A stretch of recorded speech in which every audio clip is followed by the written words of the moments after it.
Thanks, Angeline. Thanks, Jonathan. And welcome, everyone. Good morning. I'm just going to share my screen, so hopefully you can see that.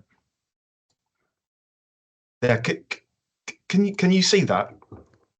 Yes, we can. You can. Okay, great. Okay, so well, thanks for coming along on this sunny day. So I'm gonna in this session we'll be talking about critical interpretive synthesis. I'll introduce this approach and why you might be using it, why you might find it useful. And I'm in this presentation, I'm drawing heavily on this publication, which I hope was shared in advance of the session. So the outline for today is, firstly, I just want to briefly kind of recap some of the purposes of doing a literature review and different types of literature review and where CIS fits in relation to those other forms of review. I'll briefly introduce the principles in a kind of abstract way, and then I want to talk you through two examples. So one, I'll give you a brief example and then a more detailed example as well. And then towards the end of the session, we can think through some of the applications for this in doctoral research and ways in which this might be helpful in your own work, and or, as Angeline says, alongside your own doctoral research. So that's the outline for today, and yeah, we'll finish within the hour. So why do a literature review?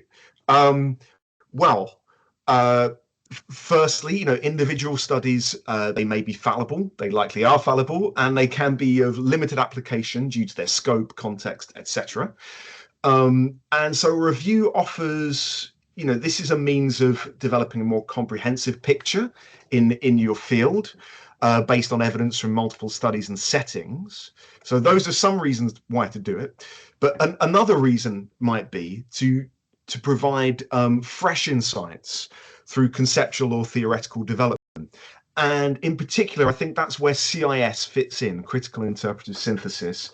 It can particularly help with this aim.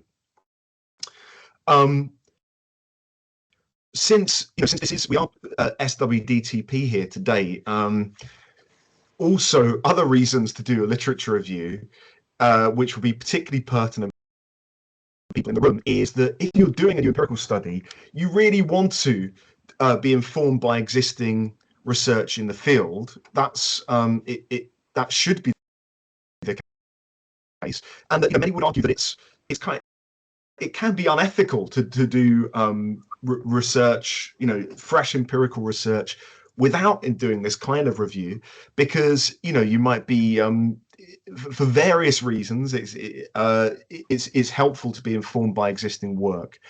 But the main point, and the reason I wanted to start with this, thinking about why I do a literature review, is that a literature review should be a purposeful activity. It should be question driven, it should be critical, but it should be fulfilling a purpose. That's the main point I want to emphasize here. And CIS is a kind of review that is serving a particular purpose. I think someone's got their mic on. It's quite now. So moving on from purposes, different kinds of literature review. So I know that this is the 6th in a series, so you've already thought about multiple different forms of literature review. But I want to say that there are different kinds of review with different established procedures for systematically and transparently identifying, evaluating, and synthesizing evidence from empirical studies. So there are many types of literature review, and one particular categorization I find particularly helpful is aggregative and interpretive. So I'm going to go through each of these in turn, but let me start with aggregative reviews, which are when we talk about systematic reviews, or when you see published studies of systematic reviews, very often explicitly or implicitly it's an aggregative type of review. So aggregative reviews, they're collating evidence from multiple observations of the same phenomena, and they have consistency of concepts, variables, measurements, commensurability between different studies. So let me just briefly talk about this. It will be helpful so you can see it in distinction to interpretive forms of review. So aggregative form of review, the most familiar version in my field, in education, and in this country, in the UK, would be something like the kinds of work done by the Education Endowment Fund. So I'll just show you what this looks like. So, the Education Endowment Fund provides, it synthesizes evidence for schools so they can make decisions on the kind of interventions that they might use. And they consider the strength of the evidence, the cost of the intervention. So that's interesting. Work is low cost, but low evidence of limited evidence base on that. Let's take this one, feedback. So this is what this is suggesting, is that it's highly effective in terms of it's the outcome of an intervention on learners based on a lot of evidence, and it's very low cost. So I'm just going to click through on this. So this is what is presented to school leaders or decision makers in schools, so local authorities. But if you click through on this, what you can see is that the recommendations that EEF is making is based on a kind of synthesis. All of these are different empirical studies down the left-hand side, and what they're doing is they're looking at the effects, and then they're drawing a conclusion from this on its impact for different learners, and they do this in different subjects as well. So that's a familiar version for people working in schools in this country. What would a published aggregative review look like? Well, this is I've picked one here that is on flipped. It's on flipped classrooms and its impact on student achievement. I've got it here. So I'm just picking this as a very kind of typical example of an aggregative systematic review or a meta-analysis. So yeah, so this is what the article looks like. I've just picked out some elements of this to highlight. So as I said, whether a systematic review is aggregative or interpretive, if it's it has systematic and transparent processes for identifying, evaluating, synthesizing the evidence. So from that article I just showed you, the search strategy is clear here. It's telling you what databases, Web of Science, etc. It's telling you the search terms it's using. It's telling you what the inclusion and exclusion criteria for to be eligible for this study. And also, very often for this kind of systematic review, even before they do the synthesis, they'll often register this, the search strategy they're using and the inclusion exclusion criteria with a literature review registration page like this, registration platform, so that others can see, this study's been done. So again, this comes back to the kind of ethical issue I was raising about replication, potential waste, drawing, capitalizing existing work, etc. And yeah, also in terms of the synthesis of research, well, it's clear how they're doing it. They're looking at the effect size reported in these different empirical studies, and they're drawing some kind of it's relying on the commensurability of these studies, that they're using consistent concepts, variables, measurements, etc.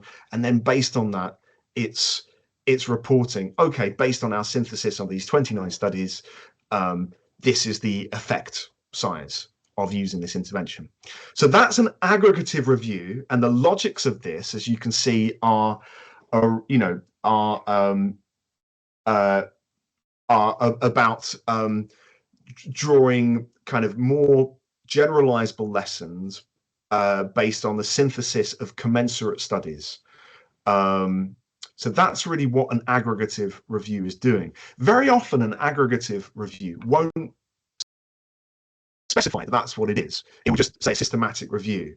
But you can also have a systematic review based on a different kind of logic, based on interpretivist logics. So similar to qualitative research, a systematic interpretive review is, it's involving reflexive use of induction, interpretation, and it draws on a number of techniques which would be very familiar for those who have used qualitative research in work. So that's the focus for today, is this kind of interpretive review. And in particular, I want to focus on critical interpretive synthesis, which is one example of interpretive review. There are others, meta-ethnography, and many other different forms of this. But CIS, critical interpretive synthesis, it originated in this paper here, you can see on the left, from 2006. It's just about 20 years old now. And it was developed by a number of people working in the health sciences. And it was presented as a means of theoretical development. And this is the very important part for me, based on diverse forms of evidence. So it can include qualitative and quantitative sources and grey literature as well. It doesn't rely on I'm going to try to say this one more time, commensurability of two different different studies. It draws on strategies, as I say, which will be very familiar for qualitative research. It's similar to a kind of grounded theory approach to reviewing the literature. It involves the iterative development of research questions and this kind of dynamic data collection and analysis. And it is oriented towards this development of a synthesizing argument. So that's the holy grail at the end of it, this synthesizing argument which you're trying to produce through a CIS. So as I say, this was developed in health sciences. You can see it involved a big team in this first study, and it's since been used a fair bit. So another point to make here is that whereas an aggregative review, as we looked at a moment ago, is based on formal and strict assessments of the nature, quality, and comparability of research. And if you look at an aggregative systematic review, generally the larger part of studies are excluded for various reasons. So it has a very narrow inclusion criteria. But for a CIS, the main consideration is relevance, thematic relevance, the main consideration for inclusion in this kind of review. Okay, so that's a brief introduction to some of the principles. Actually, I'll give just a couple more. So I've taken this directly from the first kind of the first publication which referred to this form of synthesis. So you formulate at the outset a review question, but this is open. It's open to further evolution, development through the course of the review. And even some of the constructs and the concepts used in this kind of research can be open at the outset. And the idea is you may be tying down some of these concepts as an outcome of this kind of review, as a product might be further refining and elaborating on some of the terms used in those initial questions.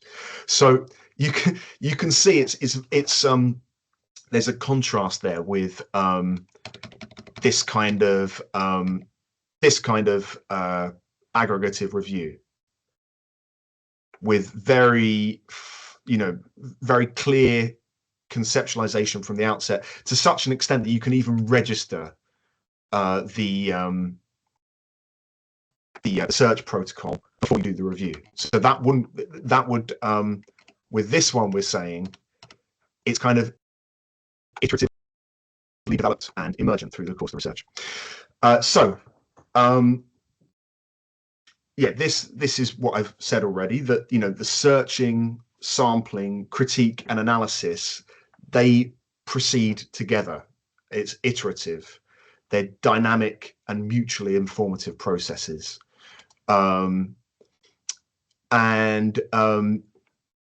You might initially use a very broad search strategy. And in fact, that's what they recommend, is that you start as broad as you can for material of likely relevance. And that it's oriented towards, as I say, developing a synthesizing argument. So those are some of the principles. Before I talk through a couple of concrete examples, I don't know how typically interactive these sessions have been, but that's actually, well, we can save the interaction maybe for later in the session. But it's worth thinking at this stage about some of these similarities and differences between the aggregative systematic review and these interpretive systematic forms of review as well. So maybe just consider those at this stage, and we'll have an opportunity to discuss in a bit. But let me talk to two examples of this. I should also say, and I've put this in the reference list, which I can share with you, but since that first publication outlining CIS, there's been there's been a lot of work including methodological work, and this is an important methodological study on this recently from 2020, kind of articulating the approach and how it's developed, and also offering some tips based on that. As I say, it came from the health sciences, and it's used a lot in health. It's used less often in education, and I do wonder in your own fields. I know we've got people from across the SWDTP. I do wonder how much it's used in other fields. So I'd be interested in your perspectives on that as well. Examples of this in your field, do please stick it in the chat as well. That would be, I'd find that interesting. But let me give two examples now from education where, as I say, it hasn't been used as much. So I want to kind of demystify some of the publication process around publishing a CIS as well. So this was one that was published a couple of years ago on, as you can see, peer support in sub-Saharan Africa, a critical interpretive synthesis of school-based research. So this was one of my articles in the International Journal of Education Development. So I kind of want to, that's the published outcome, which is out there. But I want to talk about some of the genesis of this article, as it may be interesting. It may relate to where you are in your own work in doctoral research, and I always think it's helpful, and I always personally find it useful when people talk about the backstory for a published output like this. So this was published a couple of years ago, but it's reporting on peer support practices in schools across across sub-Saharan Africa, based on a synthesis of research. But the genesis of that really was in my own research, my own doctoral research. This is over a decade ago now. I did an ethnographic case study at a school in Tigray region in northern Ethiopia. And this was a study looking at the participation and influence of different groups in school. Students, teachers, parents, school management. And this is kind of in the context of policies internationally, as well as in Ethiopia, which are calling for more, calling for decentralization, more democratic involvement at the school level of process of decision-making, evaluation, consultation, etc. Anyway, so this was over 10 years ago now.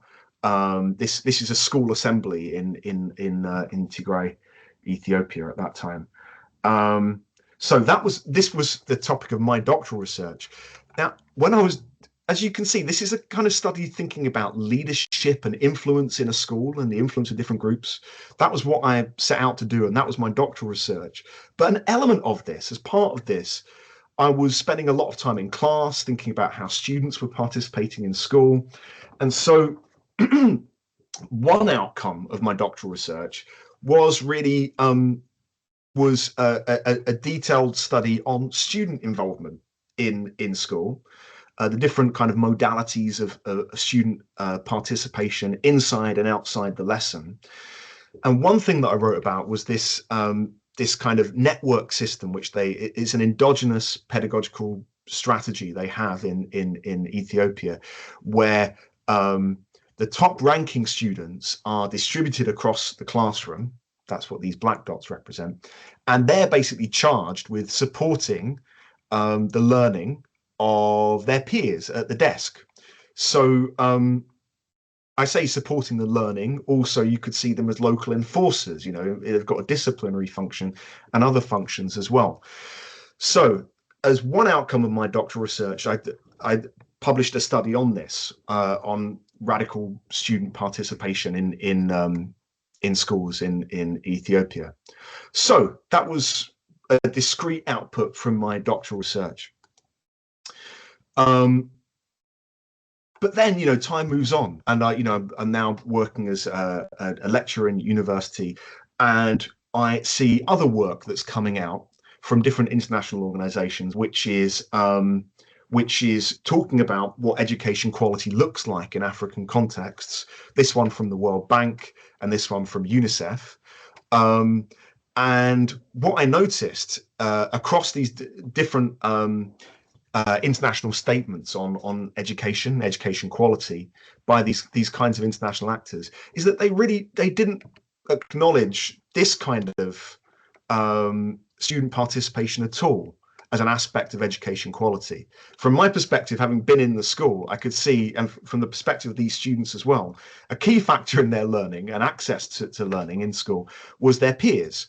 But in these, I've got to say, global north instruments, which are intended to be, they're advocating certain pedagogies, certain practices in schools in Africa, they kind of overlook this peer support aspect, which I'd seen in schools.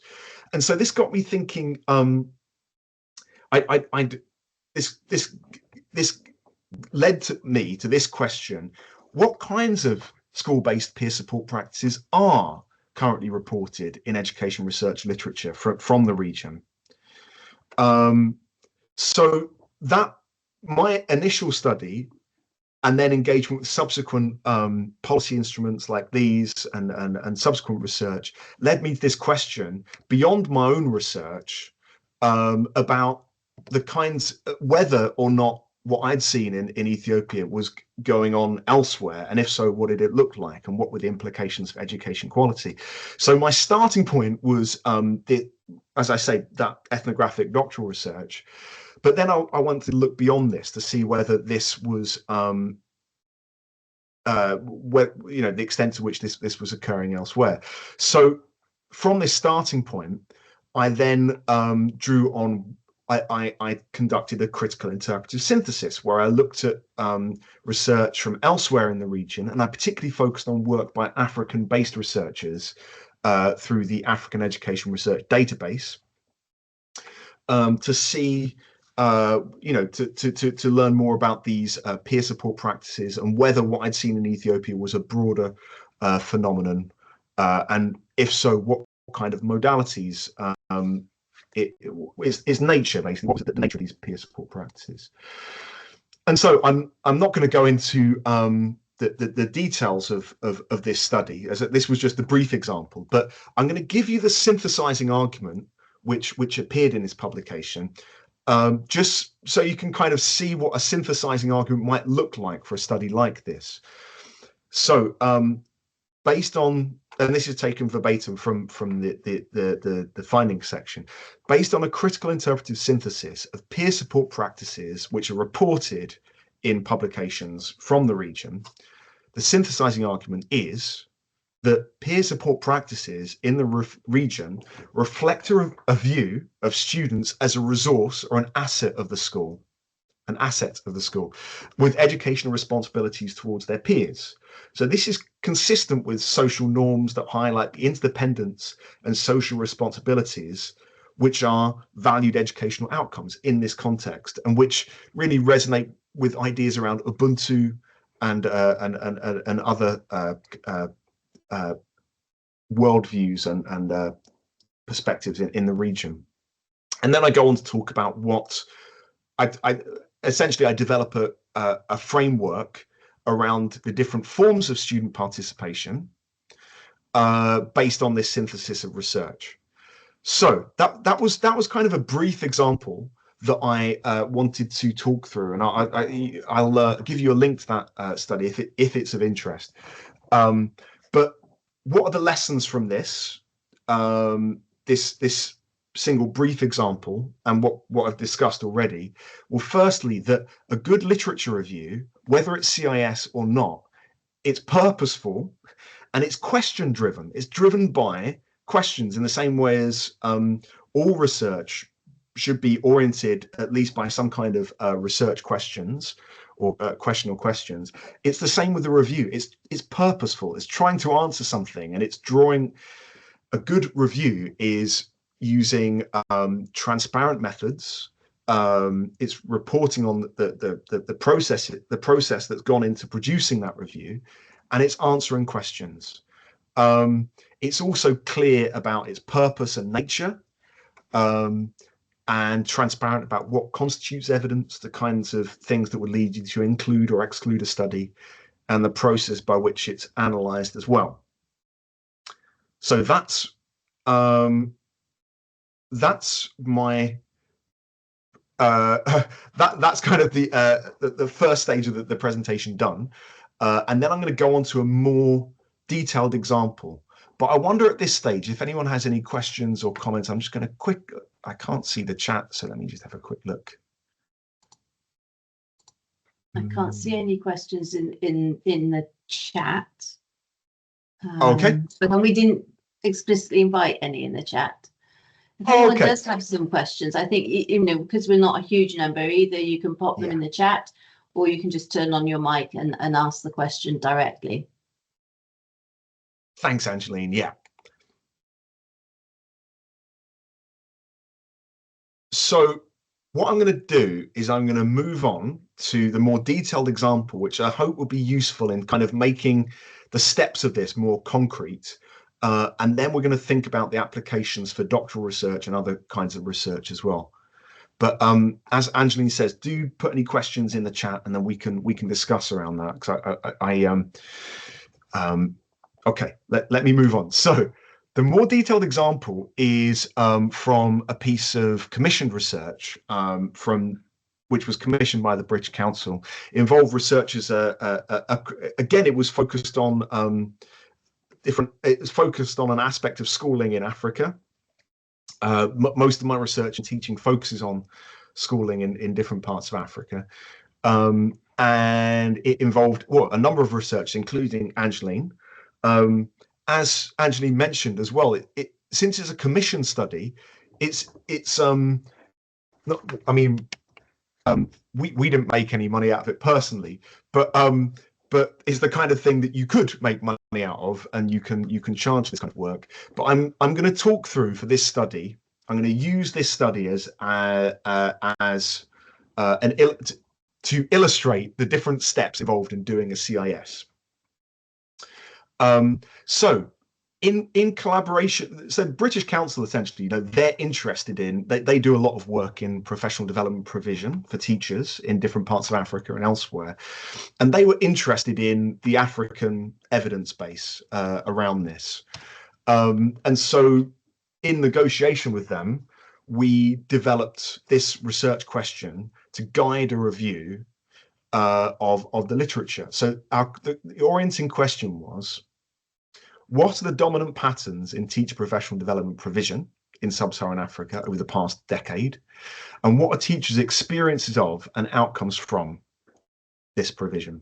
So that was the question. As I say, you know, very often for this kind of review, they'll give their own question, and then you'll negotiate with them. Well, actually, we see it in this way. So that even that question itself is it didn't arrive from the outset. It was something that we collaboratively developed. But this study was done in collaboration with researchers in Ethiopia, Ghana, Rwanda, South Africa, Tanzania, and in the UK as well, including colleagues in Bristol and Bath. I know there's some from Bath here today. And this synthesis, so the British Council just wanted a literature review, but we made a case for, we don't want to do a literature review. We want to do a particular kind of literature review. We want to do a critical interpretive synthesis. And we want this to foreground work by African-based researchers. And the framing for this, the kind of theoretical work which we're using to help frame this study, it was drawing on decolonial scholarship, which highlighted the ongoing impact of colonialism on education systems around the world, and then the impact of that on the status of teachers. So this was how we wanted to frame the study. So that was, yeah, that's the background to the study. So let me talk through some of the concrete steps in doing this then.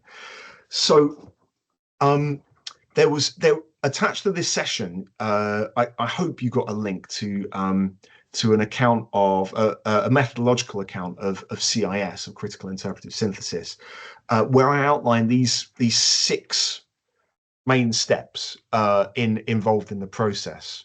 So I'm gonna talk through all of these steps, or actually I'll talk through the first 3 or 4 with reference to this British Council study. So the first step, as you can see, is develop a literature identification strategy. So, as you know, this study, we wanted to foreground African research, and we were taking a decolonial perspective on this work as well. So we from the outset, we discussed this within the team, and we decided that there are 4 main strands to this study. 4 main strands to this to identifying literature. So the first strand of this is structured searches of academic databases. Now this strand is often the first and sometimes the last strand that a systematic review will go to.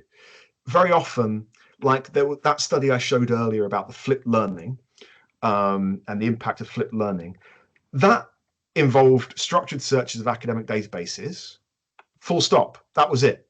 And they looked at Scopus, Web of Science, maybe another one as well. They used certain fixed key terms, and they identified literature. They ran through the inclusion, exclusion criteria, see which ones they were going to keep, and then that's it.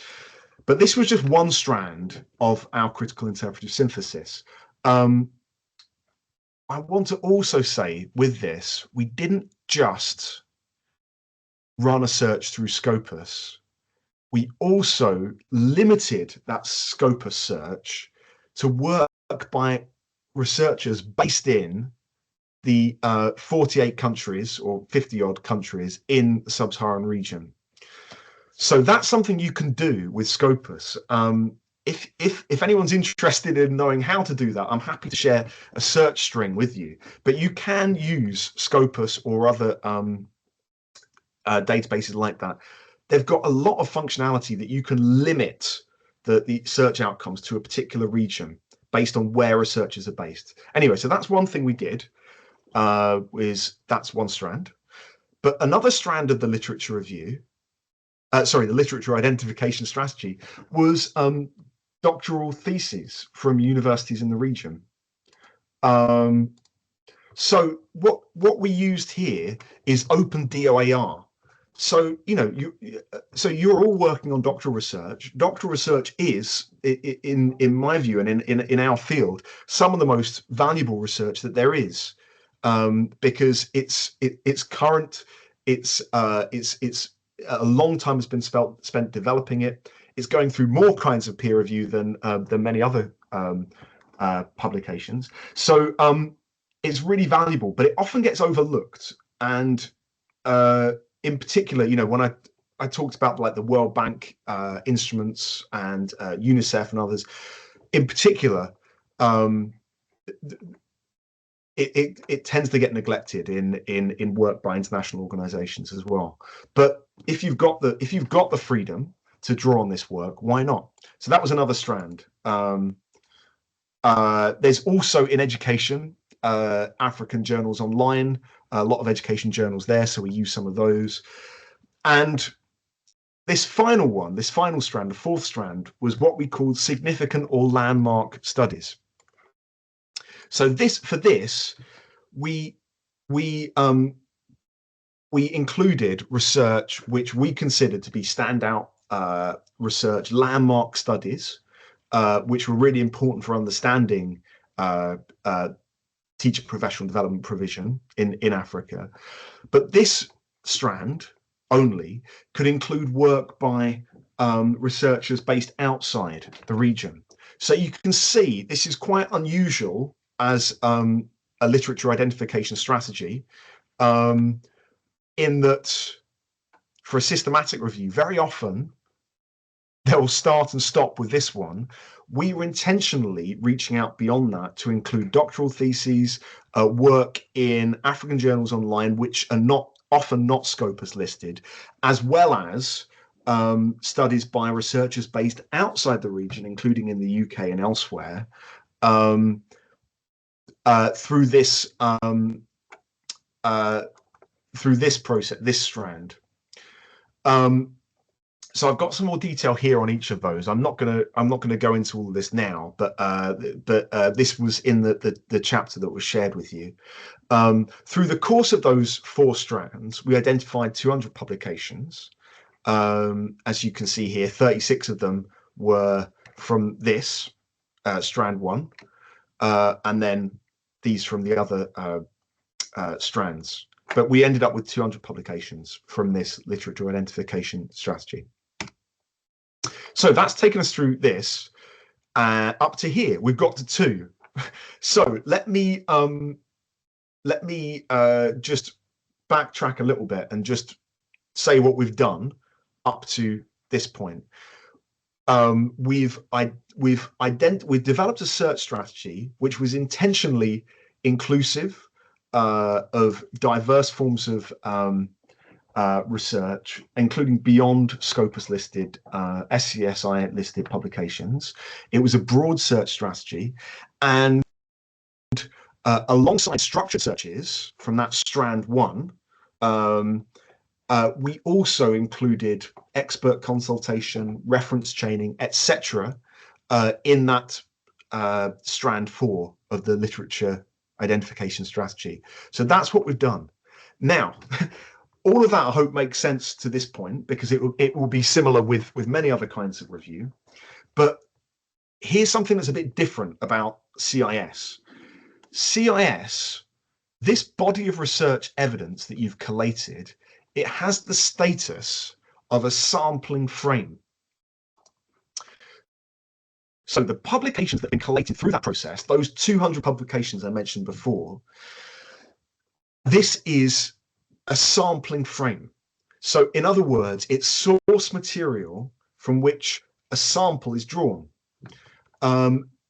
Meaning while all of those studies, all of those 200 studies identified through this identification process, all of these are eligible to include, not all of them will be. And not all of them will be incorporated in the final synthesis. Rather, you use that material as a sampling frame. You use it inductively, according to the principles of data saturation, theoretical sampling, grounded theory, in other words. And that is an iterative process, which you can see here. It's an iterative process. So you've got this research, this body of research, you're engaging with it, developing, refining concepts, and then bringing those back into your further reading and engagement with the research, and you're going around like this. Okay, now that's the abstract part. Let me talk about this in practice, what this looks like. So you remember we had that broad question around, we had two questions, in fact, about the dominant patterns in TPD provision in the region, and then teachers' experiences and outcomes from this. So what we did was we took those two questions and we expanded them. So I won't go into the second question here, but let me just focus on this one.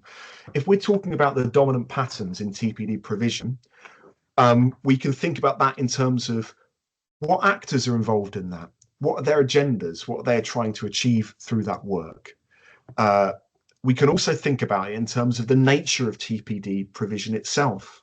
What kind of modes and modalities of TPD provision are there?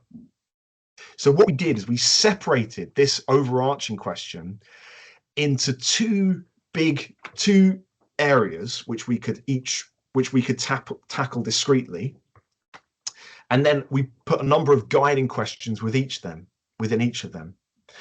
And then what we did was, as I said, it was quite a large team. There was 9 of us. What we did is we tackled each of these discreetly we broke down into smaller teams of 2 or 3, each of which was responsible for the initial go at engaging with the literature and doing this, steps 3 to 5. So within each of these, a small team was running through steps 3 to 5. And in doing that, we were drawing on those 200 publications we'd assembled, which we'd collated for the CIS. So you can see here how it becomes interesting. It's a very creative process because, for example, this team here, looking at the actors and agendas involved in TPD provision, they might start with this strand 1, and then they might start with these these are peer-reviewed publications in international high impact factor journals, essentially. So they might start with those. Or they might start with these ones. You could start with the doctoral research and do this. You can also reflexively monitor which of these publications are we looking at more of, so where might we target our where might we go to find alternative or different perspectives within this data set. So what you've got here is not a rigid 200 studies. An alternative way of doing this would be 200 studies have been identified. Let's run them through rigid inclusion-exclusion criteria based on judgments of quality. And then what often happens is, okay, we end up excluding 80% of those. So we're left with maybe 20 studies, say, that you would then try and synthesize. But what we've got here is a much more creative process, which has intentionally reached out to find sources of evidence which are less often used in research, in empirical research and in reviews, as a basis to intentionally reach out and try and derive new insights in relation to our research questions. So what I've done then is I've talked through in detail these steps here, I guess, and I'm started to indicate what this might involve, although I'm not going to go into more detail around this because, well, you can read what we did in, there's a published study from this, but also because the kinds of work you're doing here is going to really vary based on your field or the discipline you're working in. And I'm not sure how relevant this specific educational example will be to you, but I hope these steps are clear from the 2 examples I've given and talked through. So I think we've now got like 10 minutes or so for some discussion around this. And so my questions to you, and I don't know if there are any questions in the chat, but I'll check that in a second. But my questions to you are: what do you see as some of the opportunities, affordances, or challenges of using CIS in doctoral research? That's my question to you in your field. And a follow-on question: might elements of this be helpful in your own work? Might CIS as an approach be helpful, or might elements of this approach be helpful in your own work? And so I'm going to put these questions themselves in the chat, but I'm going to stop sharing now.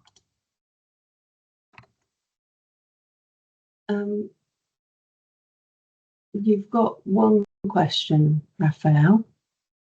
That's great. Thank you. You want to put those questions in the chat first, so. Yeah, I'm just putting them in. So yeah, those two questions are in the chat. I'm going to slowly read this question. So while I'm doing that, maybe you can be thinking about your answer to these questions here. But this is from Penny. Did you use non-academic sources? And if so, did you experience any pushback, criticism based on using grey literature and less traditional academic sources for a review? Thanks, Penny. This is such a great question. But the answer is yes, that we did. I didn't go into this in detail on that slide, but I'm going to put it in the chat. I'll put in the chat what we did, and where that fell in our review was in strand 4. It was strand 4 of the literature identification strategy. So we said we included significant or landmark studies. So that includes academic research by people based in the UK and elsewhere, outside the region. But it also included grey literature publications nominated by members within the team. And we had some criteria for that as well, something that's particularly influential in terms of policy practice. So I've got to say, I'm really grateful for your question, Penny. I've got to say that this was some of the most important research. This was some of the most important evidence that we did include in the study, and particularly in terms of the grey literature, in particular, some of the policy documents which we included. It was really important to understand the policy context for professional development provision in the different African contexts within the team and outside the team.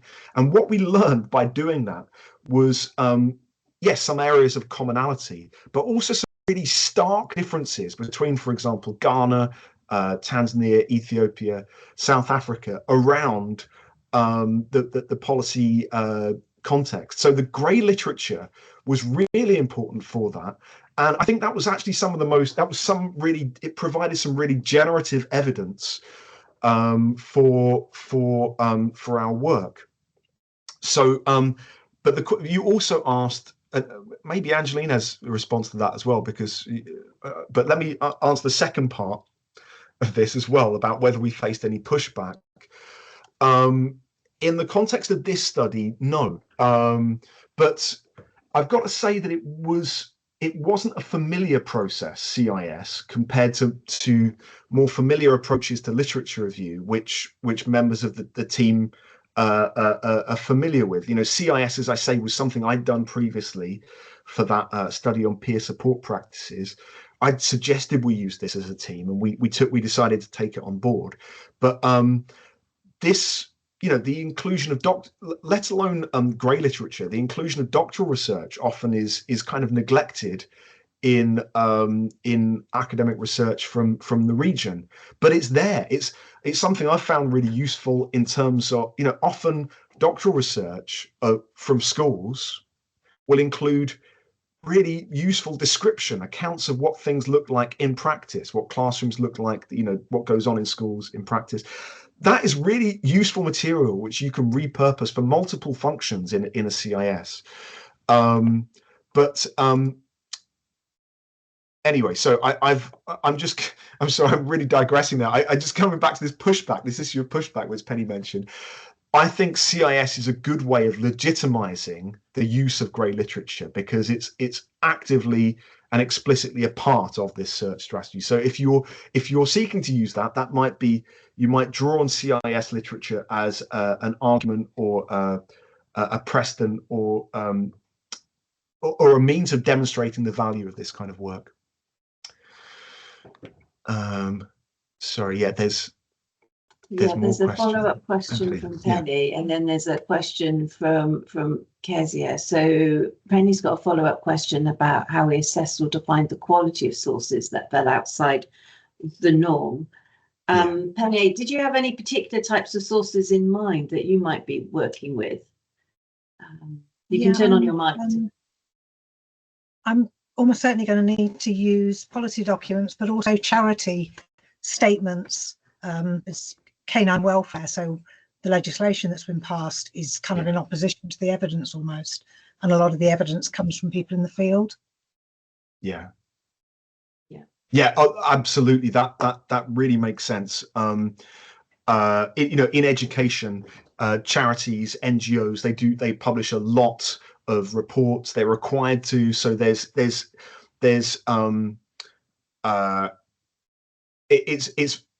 it's prolific, so there's a lot out there, and it's very useful. What I will say about quality is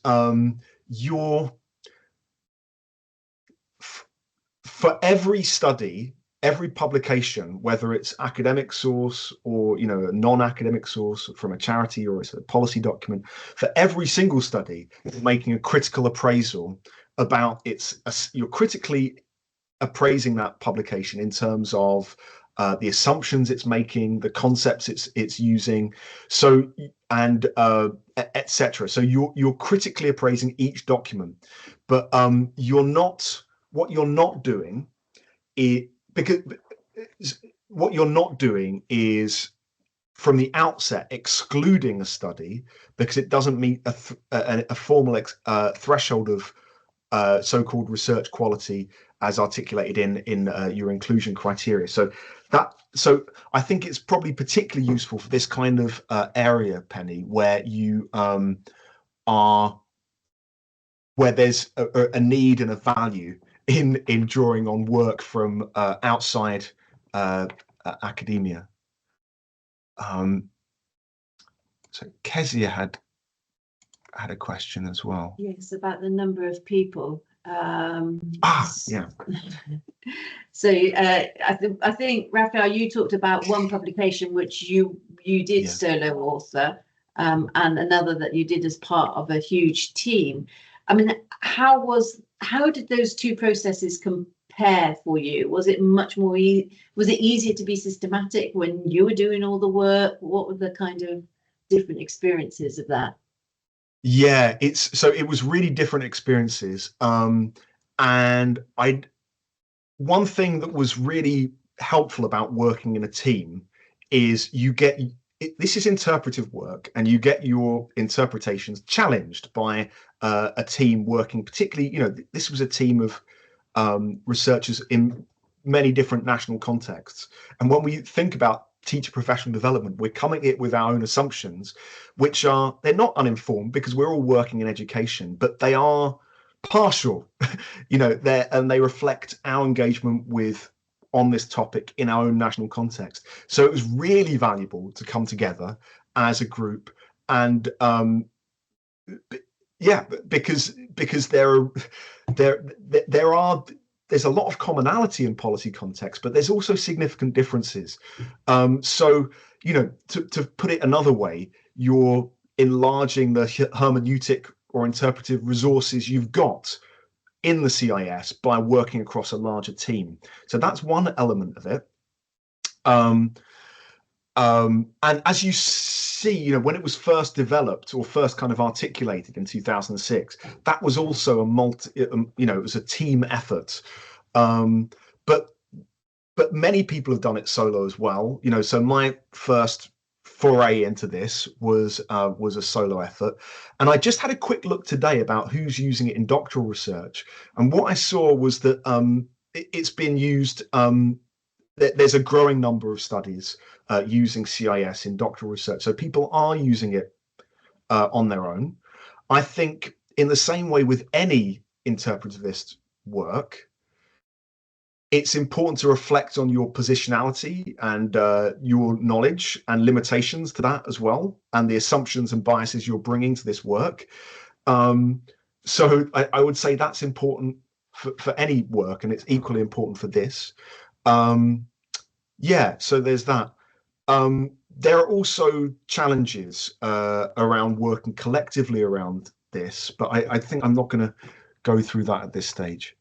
I mean, I would have thought that one advantage of this in terms of your own doctoral, like if you're doing literature review for your doctoral study, is it's a way of being, all those things that Raphael was talking about, kind of open and transparent about the methods you're using, but you could be using it to kind of refine or arrive at your research questions for your study.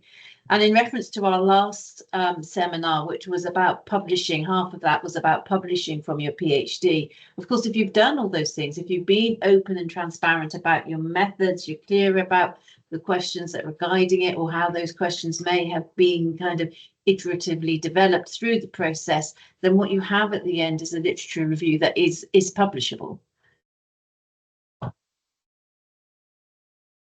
Yeah, it's something that could end up in, you know, you could publish, as Angeline says, you might choose to publish your literature review from your doctorate using this. It also gives the reader confidence that you've been systematic and transparent around that. And you know, if I'm going to reflect on some of the challenges of using it at doctoral research, you know, for doctoral research, you're making an original contribution to knowledge. That's what you're doing. Very often, in my experience and in my field, education, very often that's done through empirical work. And that was, so the literature review element sometimes is treated as, can you demonstrate you're aware of key work in the field, you know, but that's not the purpose of a literature review, demonstrating that you've read stuff and thought about stuff. That's not the purpose of a literature review. It's a purposeful activity. So by using, by making it question driven and being explicit about the different elements of this, as Angeline says, that could be a discrete contribution to knowledge in its own right. And I did see one or two examples of that in doctoral research, not from my own experience, but just when I checked a database this morning. Okay, I think now we've gone a minute over, so Sorry. it's probably time to wind the session up.